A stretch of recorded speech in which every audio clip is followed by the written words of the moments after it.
ఈ రోజున అన్న నందమూరి తారక రామారావు గారి వర్ధంతి సందర్భంగా మన భారతీయ జనతా పార్టీ అధ్యక్షురాలు పార్లమెంట్ సభ్యులు శ్రీ పురంధేశ్వరి గారు వారికి ఘన నివాళులు అర్పించడానికి ఈరోజు ఇక్కడ రావడం జరిగింది. ఆ సందర్భంగా వారిని మాట్లాడవలసిందిగా కోరుతా ఉన్నాను.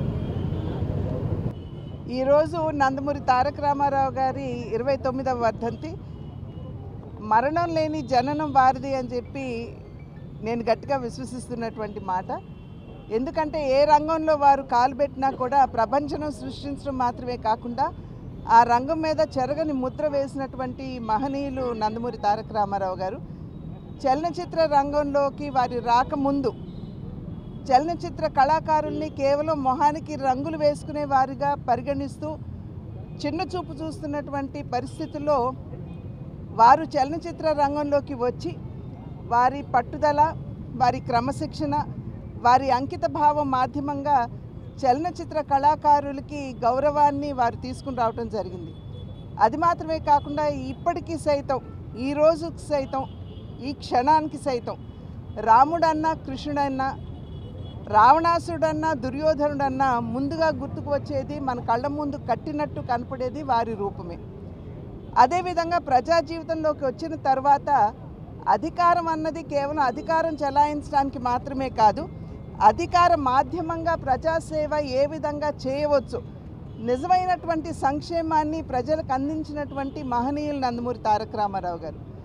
మాండలిక వ్యవస్థను తీసుకుని వచ్చి పరిపాలనని ప్రజలకి చేరువ చేయడం మాత్రమే కాకుండా ఆకలితో ఉన్నటువంటి వారికి ₹2 కిలో బియ్యాన్ని ప్రవేశపెట్టి వారి ఆకలిని తీర్చడం, అదేవిధంగా రాయలసీమ లాంటి ప్రాంతాల్లో దాహార్తితో అలమటిస్తున్నటువంటి వ్యక్తులకి తెలుగు గంగ వంటి ప్రాజెక్టుని చేపట్టి వారి దాహార్తిని తీర్చడం, పేదలకి జనతా వస్త్ర పథకం మరియు పక్కా గృహ నిర్మాణ మాధ్యమంగా వారికి సేవ చేయటం, మరి మన జనాభాలో సగభాగంగా ఉన్నటువంటి మహిళలకి వారికి ఆస్తిలో సమాన హక్కుతో పాటు వారిని విద్యాధికుల్ని చేయాలి అనేటువంటి భావనతోటి మొట్టమొదటి మహిళా విశ్వవిద్యాలయాన్ని స్థాపించడం మాత్రమే కాకుండా స్థానిక సంస్థల్లో వారికి రిజర్వేషన్ని కల్పించి నిజమైనటువంటి మహిళా సాధికారతని వారికి అందించినటువంటి మహనీయులు నందమూరి తారక రామారావు గారు.